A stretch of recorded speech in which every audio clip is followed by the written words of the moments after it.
5절 말씀입니다. 사사기 말씀 가운데 가장 유명한 이야기 중에 하나가 기드온 이야기이고, 그 가운데 기드온의 전쟁은 주일 학생들에게도 매우 흥미있고 재미있는 이야기 중에 하나라고 하겠습니다. 오늘 우리가 읽은 본문이 그 이야기를 다루고 있는데요. 우리가 기드온 이야기를 살펴보면서 어렸을 때 들었던 기드온 이야기와 실제 사사기 말씀을 통해서 접하는 기드온과는 조금 차이가 있음을 알게 됩니다. 기드온이 본래부터 믿음이 좋은 사람이 아니었고 의심도 많고 확신이 부족한 사람이었습니다. 하나님은 인내심을 가지고 기드온의 눈높이에 맞춰서 그의 요구를 응해 주시면서 그가 마음에 확신을 가지고 하나님의 명령에 순종하도록 이끌어 주셨는데요. 우리가 분명히 알아야 될 것은 사사기 시대의 사사들이 하나님의 도구로 이스라엘을 구원하는 구원자로 쓰임을 받지만 그들이 완벽한 사람들이 아니었다는 겁니다. 또 그들이 하나님께 쓰임 받을 만한 충분한 자격이나 또 조건을 갖추고 있었던 것도 아니었습니다. 더욱이 사사기 후반부로 갈수록 사사들 역시 여러 가지 문제점들을 노출하고 있는데요. 하나님은 이처럼 흠이 많고 부족하지만 이스라엘을 구원하기 위하여 사람을 택하시고 또 세우셔서 하나님의 일을 하게 하는 것을 보게 됩니다. 기드온도 그러한 문제점들을 드러내고 있는데, 그럼에도 불구하고 기드온의 이 전쟁은 다른 사사들과 비교할 때 매우 탁월한 용사였다는 것을 알 수가 있습니다. 이처럼 큰 규모의 전쟁을 성공적으로 치른 사사가 없다고 할 수가 있겠는데요. 또 그 전쟁의 방식도 다른 사사들과 달리 기가 막힌 전쟁 방법을 사용해서 승리한 전쟁이라고 하겠습니다. 자, 오늘 본문을 보시면 하나님께서 기드온이 여전히 마음에 불안과 두려움을 갖고 있을 때 밤에 몰래 정탐을 하게 해서 적들의 입에서 나오는 말을 듣고, 하나님이 우리에게 승리를 주셨구나 라는 것을 확신하게 하셨습니다. 그래서 오늘 본문에 보면 기드온이 그 꿈과 해몽하는 말을 듣고 경배했다고 되어 있습니다. 드디어 그 마음에 확신이 생긴 겁니다. 하나님이 우리와 함께 하셔서 우리가 미디안과의 싸움에서 이길 수 있게 되었구나라는 분명한 승리의 확신을 기드온이 갖게 되어서 하나님께 경배를 하고 있습니다. 하나님께서는 미디안 이 군대의 수많은 병사들과 싸우기 위해서 우리도 그에 대응할 만한 힘을 가져야 된다고 생각하고 있던 기드온에게, 아니다, 전쟁은 수의 많음에 달려있는 게 아니라 하나님의 능력에 달려있다라고 분명히 가르쳐 주시죠. 32,000명의 사람들이 모였을 때 적들은 13만 5천 명이니까 여전히 적은 수지만 하나님은 그 수가 많다 그래가지고 마음에 두려움이 있는 자들은 다 돌려보내라 했을 때 2만 2천 명이 돌아갑니다. 10,000명이 남았는데 10,000명과 13만 5천 명이 싸워서 어떻게 이기겠습니까? 그런데 하나님께서는 이 수도 많다 그래가지고 물 먹는 방법으로 두 종류로 나누게 되는데, 이 손으로 이렇게 움켜쥐어서 물을 마시는 사람은 300명, 그냥 아예 강바닥에 엎드려서 혀로 물을 핥아먹는 사람은 9,700명. 이렇게 두 부류로 나눠지니까 하나님께서는 9,700명은 돌려보내고 300명만 데리고 전쟁을 하게 하십니다. 그렇지 않아도 마음에 확신이 없고 두려움을 갖고 있던 기드온에게 얼마나 걱정과 불안을 갖게 하는 하나님의 결정입니까? 그래서 하나님께서는 그로 하여금 밤에 그의 부하와 함께 미디안의 그 진영으로 몰래 들어가서 그들이 하는 이야기를 듣게 한 겁니다. 그전에도 기드온이 계속 표징을 보여달라고 몇 차례 말씀하셨고 하나님은 그때마다 기드온의 요구를 들어주셔서 하나님의 말씀을 신뢰하고 하나님 그분을 절대 신뢰하도록 하나님께서 그를 도와주셨는데 오늘 본문에 보면 드디어 그가 확신을 갖게 된 겁니다. 하나님께서 사용하시는 전쟁의 방법을 보면 수도 300명밖에 안 된 데다가 전쟁하는 방법도 참 납득하기 어려운 방법이죠. 군인이 전쟁을 하려면 칼을 들여야 되는데 이 300명의 사람들에게는 칼이 없습니다. 오늘 본문에 보니까 뭐가 있어요? 그들의 손에는 나팔과 빈 항아리와 그리고 횃불, 이 세 가지만 있습니다. 전쟁에 나가서 싸울 군인들이 가지고 있어야 할 무기는 아닌 거죠. 하지만 하나님께서 계속 기드온과 만나서 말씀하고 또 표징을 주시고 말씀하고 증거를 주시는 가운데 기드온은 결국 확신을 가졌습니다. 우리가 반드시 이긴다. 이길 수 있다. 그래서 그가 진영으로 돌아와서 사람들에게 얘기합니다. 일어나라. 여호와께서 미디안과 그 모든 진영을 너희 손에 넘겨주셨느니라. 하나님이 원하시는 것은 바로 이겁니다. 우리가 가지고 있는 객관적인 조건을 보고 안심하거나 확신을 갖는 것이 아니라 하나님의 약속의 말씀을 의지하여 믿음을 가져야 된다는 겁니다. 우리가 신앙생활 할 때 가져야 할 가장 중요한 태도라고 하겠습니다. 눈에 보이는 그 무엇, 우리가 가지고 있는 그 무엇 때문에 우리는 안심하고 자신감을 가지고 확신을 가질 것이 아니라 나와 함께 계시는 하나님, 나에게 약속하신 하나님, 그 하나님 때문에 우리가 확신을 가지고 또 용기를 가져야 한다는 것이죠. 기드온에게는 그 믿음이 생긴 겁니다. 지도자로서 가장 중요한 덕목이라고 하겠죠. 지도자가 불안해한다거나 지도자가 확신이 없다면 어떻게 백성들의 생명을 담보로 전쟁을 하겠습니까? 오늘 본문의 시작은 이처럼 기드온의 확신, 자신감, 충만함을 보여주고 있는데요. 그 믿음이 있었기에 기드온은 300명을 데리고 나갈 수 있었습니다. 세 대로 나누었다고 그랬어요. 세 팀으로 나눴다는 거죠. 100명, 100명, 100명 이렇게 나누었을 것입니다.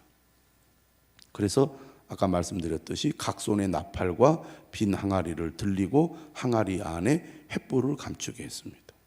그리고 이렇게 얘기합니다.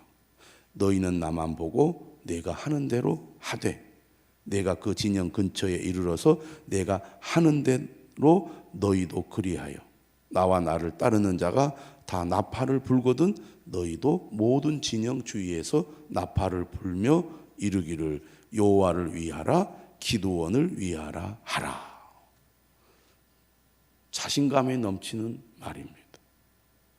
어떻게 보면 작전 성공을 위해서는 지도자에 대한 완전한 신뢰와 복종이 중요할 수밖에 없습니다.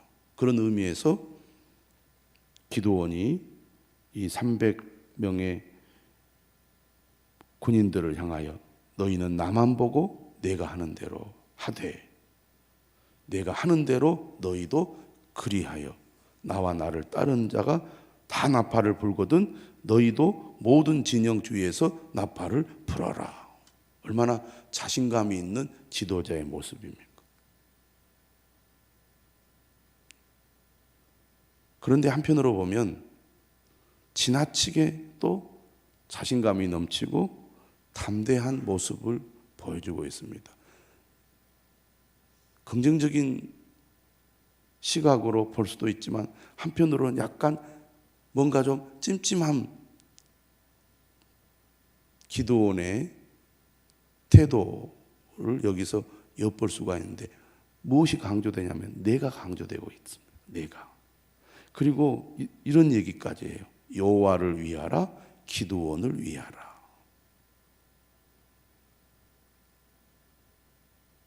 분명히 그가 여호와께서 미디안과 그 모든 진영을 너희 손에 넘겨주셨느니라 이렇게 말씀하셨는데, 그가 300명의 군인들을 데리고 전쟁에 참여할 때 외치는 구호를 보면 여호와를 위하라만 있는 게 아니고 기드온을 위하라 이렇게 자기도 거기에 플러스 시키고 있다는 겁니다.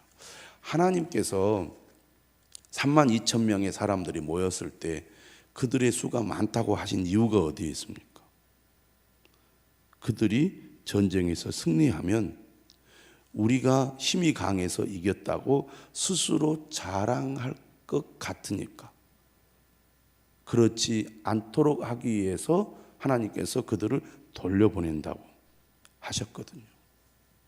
사람이 힘이 생기고 또 그 힘으로 어떤 능력을 발휘하게 되면 나도 모르는 사이에 내가 잘했다고, 내가 능력이 있다고, 내가 해냈다고 자기를 드러내고 자랑하려는 경향이 있다는 겁니다. 하나님은 기드온에게 특별히 그런 면을 본 것 같아요. 표징을 달라, 확신을 달라 하는 그런 기드온의 태도, 어떤 면에서는 기드온이 상당히 소심한 모습을 보이고 있지 않습니까? 미디안이 두려우니까 타작마당에서 수확을 거두지 않고 보이지 않게 하기 위해서 포도즙 틀에서 수확을 거둘 만큼 한편으로는 소심한 사람인데, 그런 어떤 성품이나 태도 자체가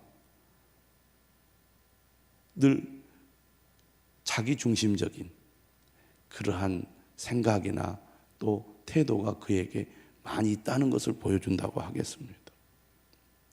쉽게 움츠러들기도 하지만 또 쉽게 자기를 드러내고 자랑하려는 성향이 있다는 겁니다. 하나님이 은혜 주시고 힘 주셔서 주님을 위해서 이 일을 하지만 또 한편으로는 그것을 통해서 나를 드러내고 자랑하고 그로 인하여 교만한 마음을 갖게 될 위험성이 있다는 얘기입니다. 기드온에게 그런 모습이 보이는 것이죠. 여호와를 위하라, 기드온을 위하라. 너희는 나만 보고 내가 하는 대로 하라. 어떤 면에서는 믿음이 좋은 것처럼 보이는데 또 어떤 면에서는 자기를 드러내고 자기를 높이려는 그런 마음이 숨어 있는 겁니다. 하나님은 그러한 기드온을, 그럼에도 불구하고 이스라엘의 지금 매우 위험하고 중요한 시기에 그를 사사로 사용하고 계신다는 겁니다.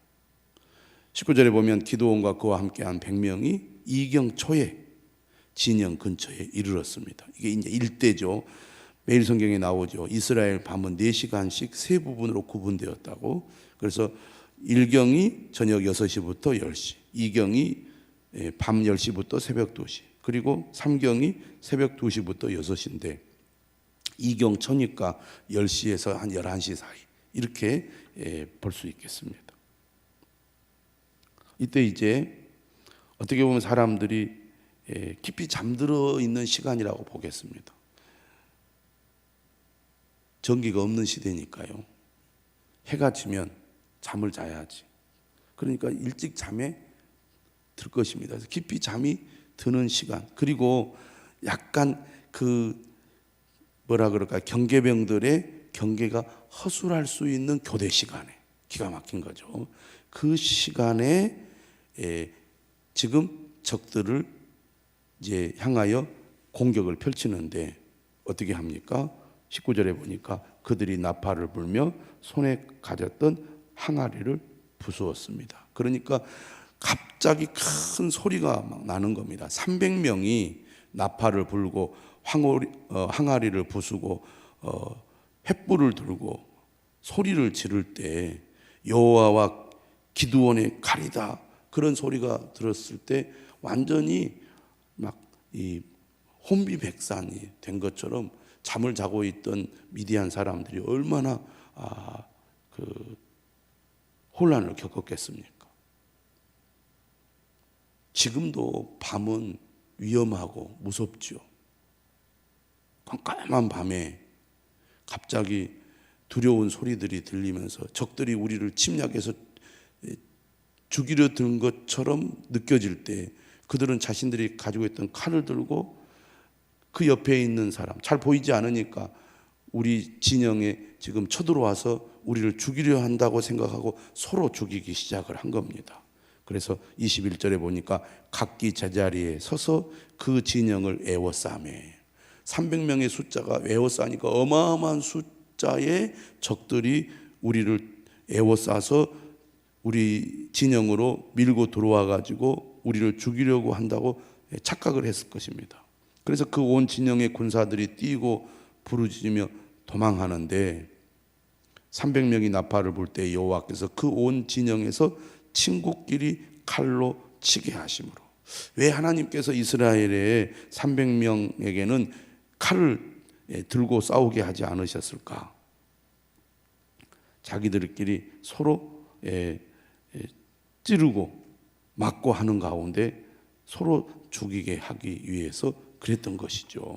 그래서 결국은 그렇게 부상을 당하고 또 목숨을 잃고 하는 가운데 깜깜한 밤 이 두려움 속에서 그들이 도망가게 됩니다. 도망간다는 것은 거의 무방비 상태가 된다는 것이고 결국은 그들이 쉽게 목숨을 잃을 수밖에 없는 그런 상황이 되어버리고 만 것이죠.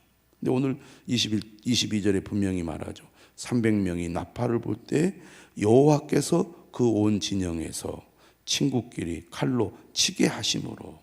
그러니까 이 전쟁은 누가 주도하여 치르는 전쟁입니까? 하나님께서 주도하여 치르는 전쟁입니다. 우리가 힘이 없는데 어떻게 우리가 저 많은 수와 싸울 수 있습니까?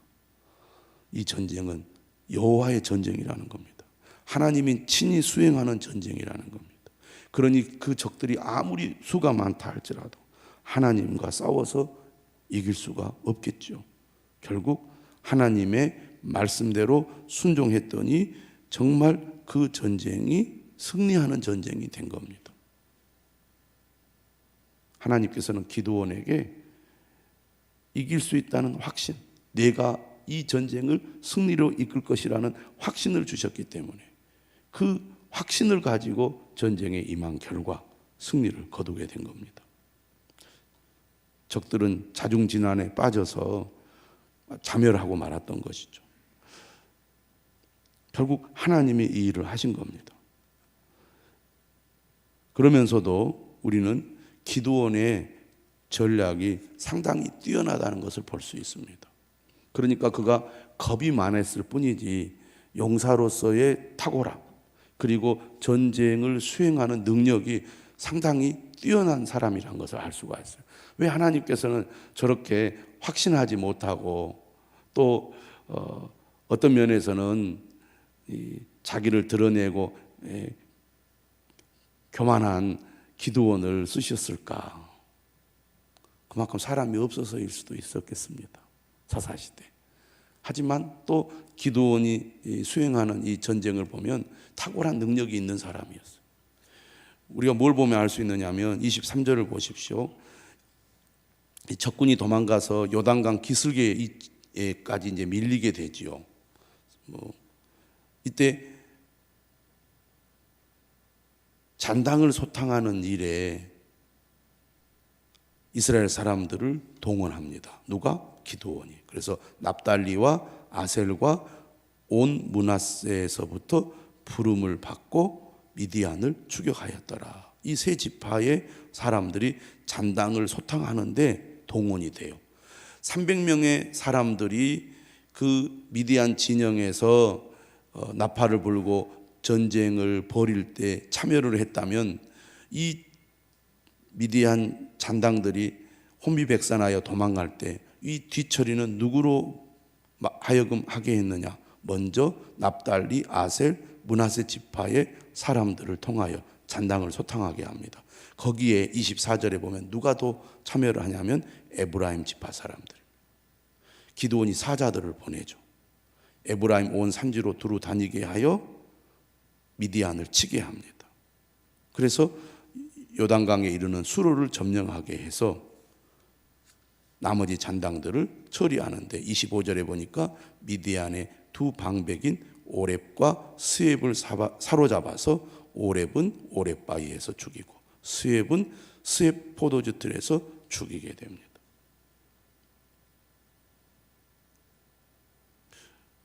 기드온의 전략이 그만큼 치밀했고 완벽했다, 이렇게 볼 수가 있습니다. 그러니 하나님의 명령대로 300명만 데리고 전쟁하는 것으로 끝나지 않고 그가 머리를 써서 나머지 사람들까지 소탕하는 것을 통해서 스스로 그런 생각을 했던 것 같아요. 역시 내가 머리가 좋아, 내가 능력이 있어, 내가 이 일을 완벽하게 해낸 거야 라는 그런 자신감에 또 자기도 모르는 사이에 교만한 마음이 생겼던 것 같습니다. 이런 기드온의 행동이 그 이후에 그의 삶이나 그의 아들의 삶에도 영향을 미쳐요. 그래서 기드온의 이야기의 후반부와 그의 아들에 이어지는 그 이야기를 보면 9장이 이제 기드온의 아들이 전면에 등장을 하는데 이스라엘이 좀 부정적인 방향으로 많이 흘러가게 됩니다. 우리가 이 기드온을 보면서 기드온은 어쨌든 확신을 가지고 하나님의 말씀대로 전쟁에 참여하여 승리를 거두게 되잖아요. 하나님은 반드시 말씀대로 이루시는 분입니다.